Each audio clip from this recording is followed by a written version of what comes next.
I'm Morse Kochanski, Wilderness Living Skills and Survival Instructor. Here we are going to deal with something that relates to sleep or comfort in sitting around, insulation, and in the making of mats.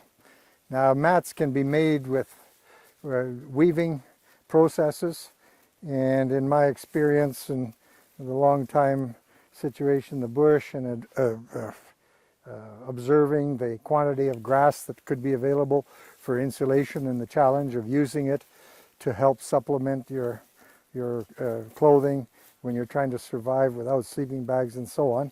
Here we have a simple frame. Now the mat you sleep on basically needs to go from your shoulders to halfway between your knee and your hip bone. Everybody wants mats that start well above the head and end up past the heels. So basically the compact mat that serves as an insulation and as resiliency to sleep on isn't that massive and that big, because you take on projects that are twice as big, then you end up not getting into them because of the time challenge and so on. But at any rate, here would be a functional size of sleeping mat. That is from the point midway between the buttocks and the knee, the end of the mat there, and your head can be supported with actually blocks of wood. And you can find yourself at the surface on an armload of firewood. If it's got a little bit of hay or something on it that you might find it'll support you. You don't need to have a very plush, comfortable pillow. Here we have made a form where we have a frame on which we can set up the weaving process. These sticks on the outside are meant to be withdrawn after the mat, or if you were going to make a stretcher this way, but this is the type of stretcher you'd make in anticipation of a problem.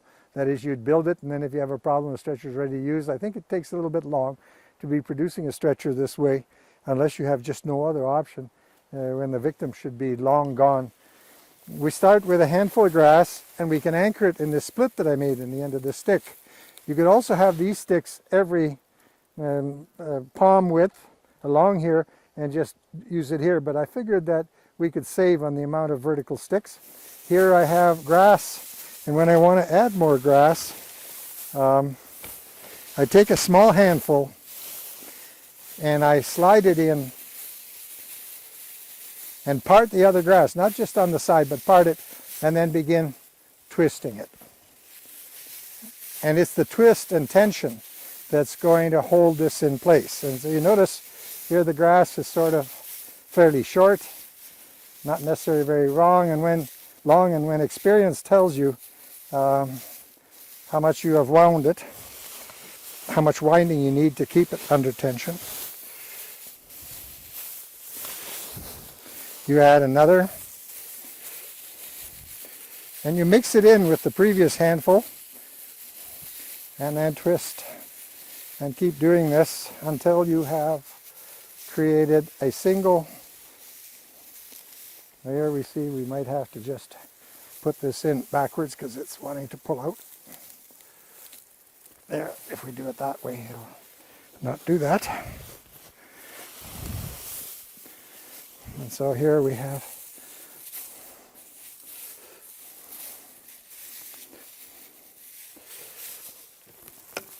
here we did not use enough of a handful, so maybe you go back.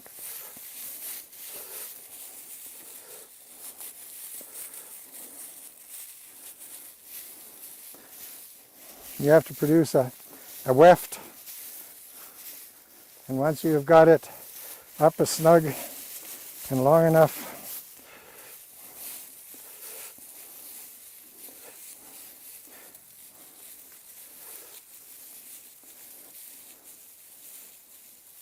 now this type of twisting works the best when it's pressured alongside something. For example, it'll work best right here where the twist, once it's added, is against something. Then we come back and go back and forth until we have as many of these as we need maybe every palm apart in some cases, maybe more. My skill at being able to twist the rope will improve with time. It always takes a little while to get your skill back. Now, some cases you might make this very fat.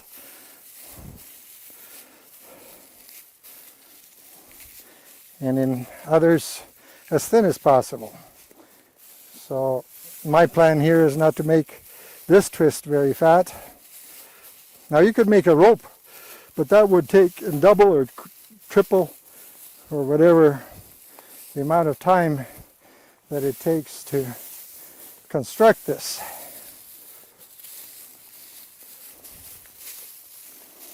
And of course, cattail, for example, would make a very crisp and cleanly delineated situation. Of course, some mats use baler twine instead of this, but I'm always looking at situations where you work with what you don't have, how you accomplish your given project without here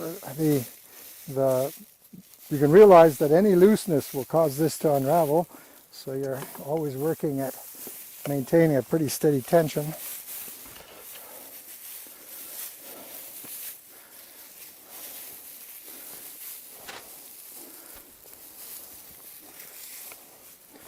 This similar notion of binding comes into place in thatching, where you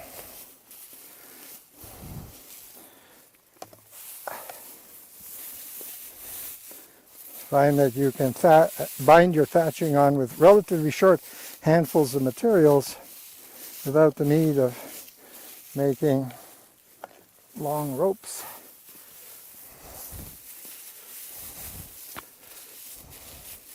We should have made a mini, a small, but here we won't complete this project, but we will wind. Or here I have no choice but to make as many of these as I will ultimately need. But grass is pretty commonly available, except maybe in the Northwest Territories, but most boreal forest regions. And of course, by the time you make a number of these and get the hang of it, like using cattail, you probably can produce a very impressive result. Well, we're going to sort of say we have done enough here, and the convenience of anchoring our thing will be, there we are.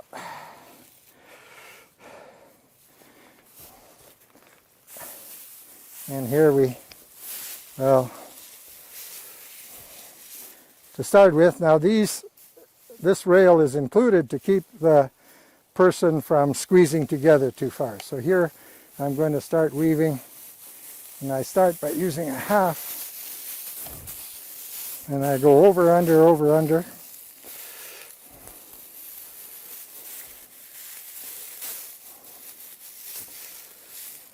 Say your amount of pull through is this way here. You're making stuff where you're working with something short.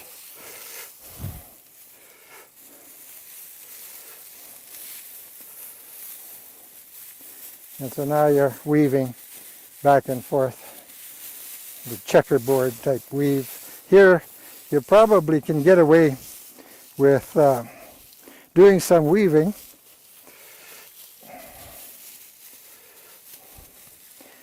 and then doing fill, as I will demonstrate in a moment.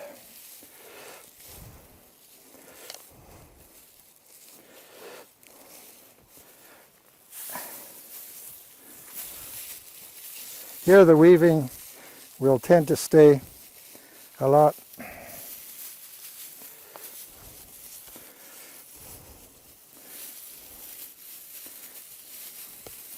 You can let go of it because it won't untwist. But once I have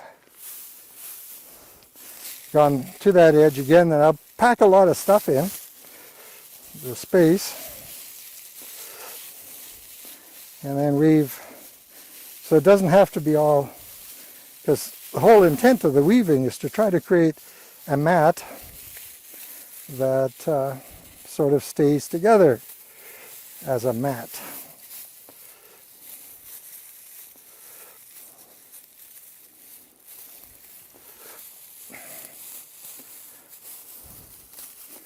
And here you can make it you might not have so many of these, but here you can make it as packed and as dense as you like.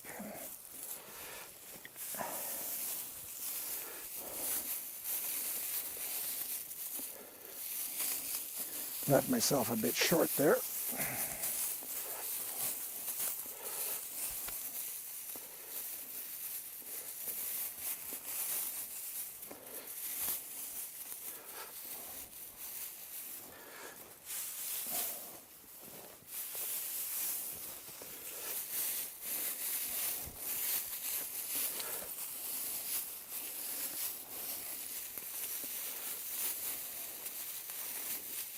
Okay. Well, now I'm going to take a few big handfuls, maybe here. I better finish this.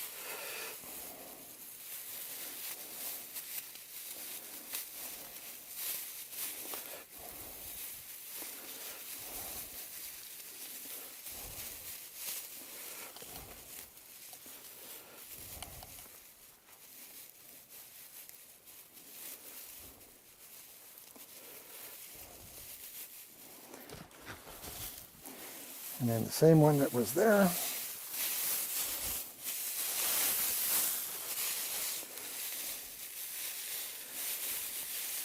Untwisted.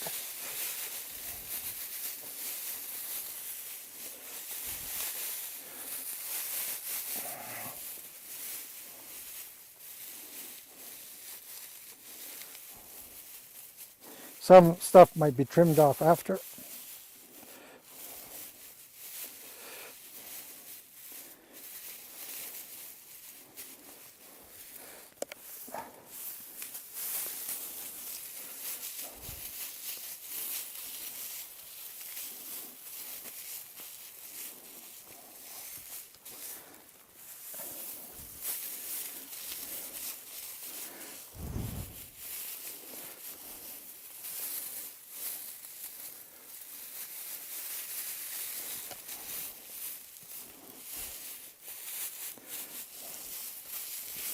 And of course I could be switching to the other side, but with the camera I tend to stay to one side where it would be more convenient to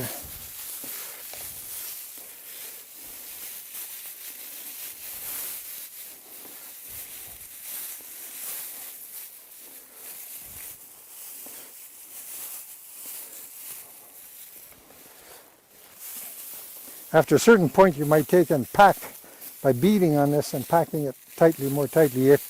But loose and fluffy, I think, has its merits with regard to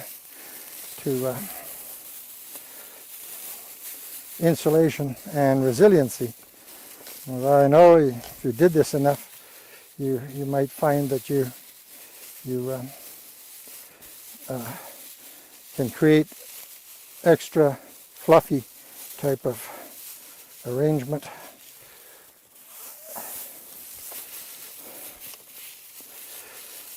Grass has got many applications, from kindling, and you can appreciate that sleeping with a mat like this.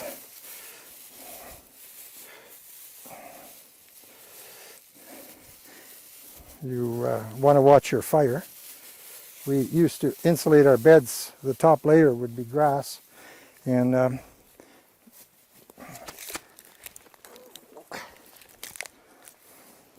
we might have a thing that I talk about pounding. We might compact it more by using a heavier pounding device. Here again, we got the opportunity to take a good handful, non-twisted.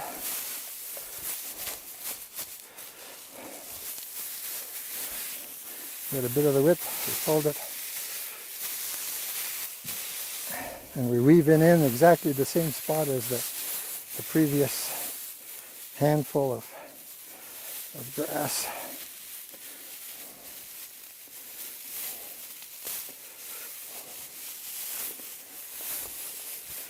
Anything to do with you being able to get a decent 8 hours of sleep. Of course, in survival circumstances, you're looking at 2 hours of REM, rapid eye movement sleep, as a requirement. Back to the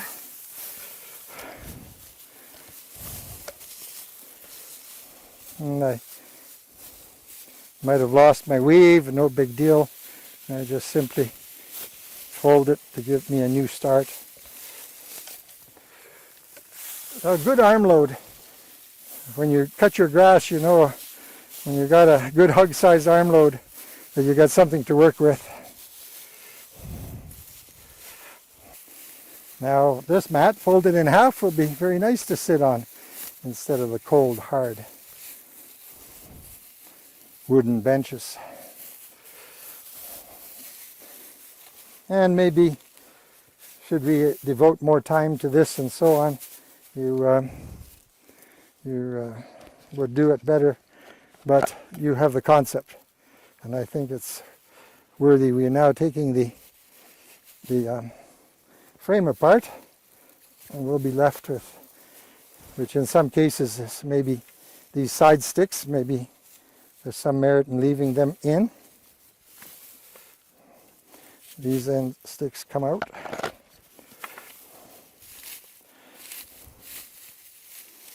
Now maybe I could have put a good lump of grass over the stick before because I notice here that there is a bit of remedy. Might have to do some remedying.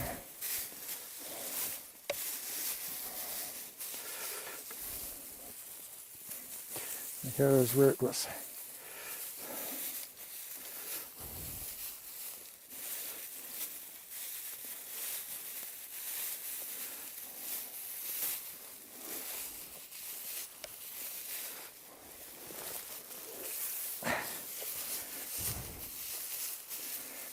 Now if you have any smattering of basket weaving,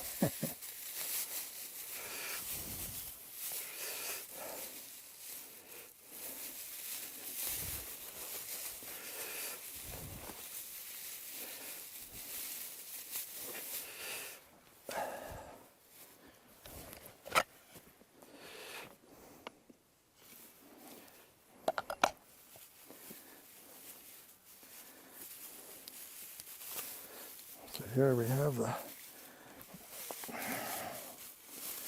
something that is a little better than the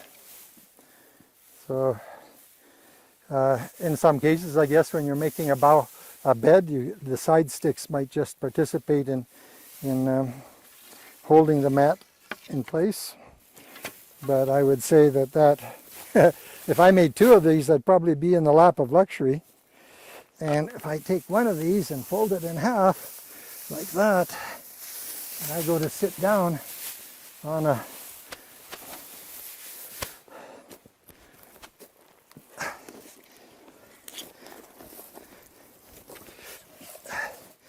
anything hard, perhaps using it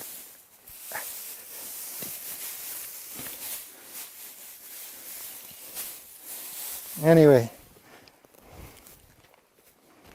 better than nothing. Oh, that's a lot nicer to sit on than just a plain old log. Yes.